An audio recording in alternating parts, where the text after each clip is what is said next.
কয়েক বছর থেকে নয়, হাজার হাজার বছর থেকে ফিলিস্তিনের মুসলমানরা, মাজলুম মুসলিমরা, ভাই বোনেরা নির্যাতিত নিষ্পেষিত হয়ে আসছে।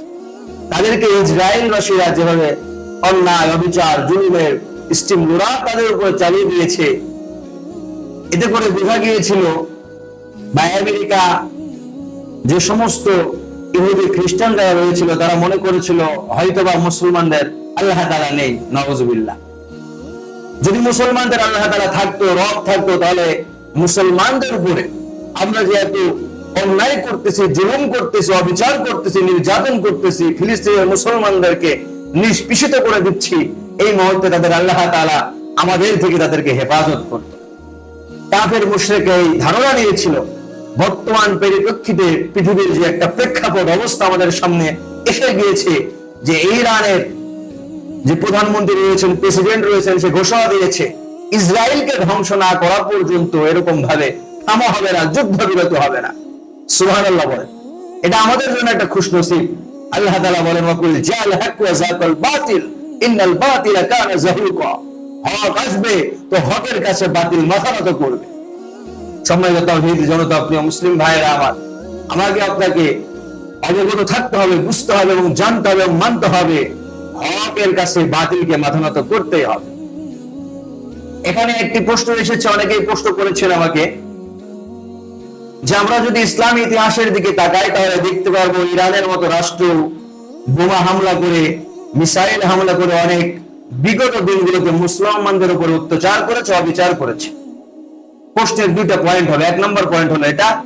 দ্বিতীয় নম্বর পয়েন্ট আপনারা যে প্রশ্ন করেছেন সেটা হলো, এখন যে আমেরিকা ইসরায়েলের সাথে যে ইরানের যুদ্ধ চলছে, এই যুদ্ধের ক্ষেত্রে পক্ষ নিব কার?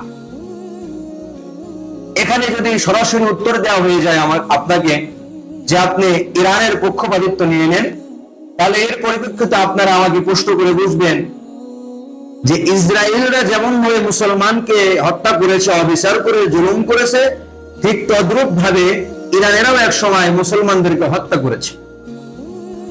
সেটাকে যদি স্কিপ করে দেওয়া হয় তাহলে বড় একটা যে মাসআলার মতনৈক্য রয়েছে সেটা হলো, ইরানবাসী যারা রয়েছেন আমরা সকলে জানি তারা শিয়া অনুসরণ করে, তাদের মতভাব হলো ভিন্ন।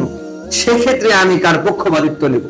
এখানে ভাবার বিষয় হলো এবং বোঝার বিষয় হলো, মুসলমান এক মুসলমান আর এক মুসলমানের ভাই ভাই, এটা আমরা সকলেই জানি। তো মুসলমানকে যখন হত্যা করতেছে, সে যদিও কাফের হয়ে থাকে, শিয়া হয়ে থাকে, সুন্নি হয়ে থাকে, সে যে দলভুক্ত হোক না কেন, কিন্তু সে তাওহীদের কালেমা পড়েছে কিনা এদিকে আমাদের লক্ষ্য করতে হবে। যদিও তারা শিয়া হয়ে থাকে, তারা ভিতর অন্য মতভেদ হয়ে থাকে, কিন্তু তারা তাওহীদের কালেমা পড়েছে এবং তাওহীদের কালেমাবাদী ফিলিস্তিনের মুসলমানদের উপর যারা নির্যাতন করতেছে, অবিচার করেছে বা করতেছে, তাদের বিরুদ্ধে তারা রুখে দাঁড়িয়েছে। এখানে কোনো সন্দেহ নাই, ইসবাত সচ্চা হয়, ইসবাত में कोई शक नहीं है, ला शक का उसमें कोई शक नहीं। এর মধ্যে কোনো সন্দেহ নেই, কোনো টুটাফোটা কথার কোনো সংযুক্ত নেই। এর মধ্যে নিঃসন্দেহে আপনাকে মানতে হবে এবং এটাই মেনে নিতে হবে যে ইসরায়েল এবং ইরানের যুদ্ধের মধ্যে আমাকে আপনাকে ইরানের পক্ষপাতিত্ব নিতে হবে। ঠিক কিনা ভাইয়েরা? এর জন্য আমরা ইরানের পক্ষপাতিত্ব নেব। তা'মুরুনা বিল মারুফ ওয়া তানহাউনা আনিল মুনকার। আল্লাহ তাআলা কোরআনুল কারীমের মধ্যে বলেন, কুনতুম উম্মাতান উখরিজাত লিন-নাস তা'মুরুনা বিল মারুফ ওয়া তানহাউনা আনিল মুনকার। আল্লাহ তাআলা বলেন, তোমরা হলো শ্রেষ্ঠ জাতি। আল্লাহ তাআলা আমাদেরকে শ্রেষ্ঠত্ব দান করেছেন, আমাদের কাছে দুইটা দায়িত্ব দিয়ে দিয়েছেন। দায়িত্ব কয়টা ভাই? দুইটা। আল্লাহ তাআলা প্রথম নম্বর দায়িত্ব দিয়ে দিয়েছেন তা'মুরুনা বিল মারুফ, নেক কাজ করো, নেক আমল করো। নামাজ, রোজা, হজ, যাকাত, তাসবিহ, তাহলিল, যত ধরনের নেক কাজ রয়েছে, ইসলামের জন্য যখন জিহাদের ডাক হবে, জিহাদের ময়দানে যাবো, এটাও একটা ডাক, এটাও একটা নেক আমল। এরপরে আল্লাহ তাআলা দ্বিতীয় নাম্বার যে দায়িত্ব আমাকে আপনাকে দিয়ে দিয়েছেন, ওয়া তানহাউনা আনিল মুনকার, যে তোমরা এরকম ভাবে খারাপ কাজ থেকে বিরত থাকো এবং অপর মুসলমানকেও খারাপ কাজ থেকে বিরত রাখো। প্রিয় ভাইয়েরা আমার, এখন আমাদের বিষয় হলো যে আমরা ওয়া তানহাউনা আনিল মুনকারের আমল কেমন ভাবে করব, খারাপ কাজ থেকে বিরত কেমন ভাবে রাখবো? বলে কয়েকটি পদ্ধতি আমরা অবলম্বন করতে পারি। এক নাম্বার, ইরান যেমন ভাবে ইসরায়েলের বিরুদ্ধে রুখে দাঁড়িয়েছে জিহাদ করার জন্য, তো আমাদের যদি শক্তি থাকে, সামর্থ্য থাকে, তাহলে আমাদেরকে জিহাদের জন্য প্রস্তুতি দেওয়া। বলেন সুবহানাল্লাহ। আল্লাহ রাসূল সাল্লাল্লাহু আলাইহি ওয়াসাল্লাম বলেন, ফি সাবিলিল্লাহ, আল্লাহ তাআলার রাস্তায় জিহাদ করতে যারা মৃত্যুবরণ করবে তাদেরকে শহীদি মর্যাদা দেওয়া হবে। আর যারা শহীদি মর্যাদা অবলম্বন করবে, শহীদের দরজায় উচিত হাত অবলম্বন করে পদার্পণ করবে, আল্লাহ জাল্লা শানু তাআলা তাদেরকে বিনা হিসেবে জান্নাত দান করে। বলেন সুবহানাল্লাহ। তো এক নম্বর হলো আমাদের যদি সামর্থ্য থাকে তাহলে আমরা জিহাদের ময়দানে ছুটে চলে যাব, বিরত রাখবো তাদেরকে। যদি আমাদের যুদ্ধ করার সামর্থ্য না থাকে তাহলে কি করব? তাদেরকে মনে মনে ঘৃণা করব। মানুষকে ঘৃণা করা যাবে না, বরং তার আচার ব্যবহারকে, চাল চলনকে ঘৃণা করব।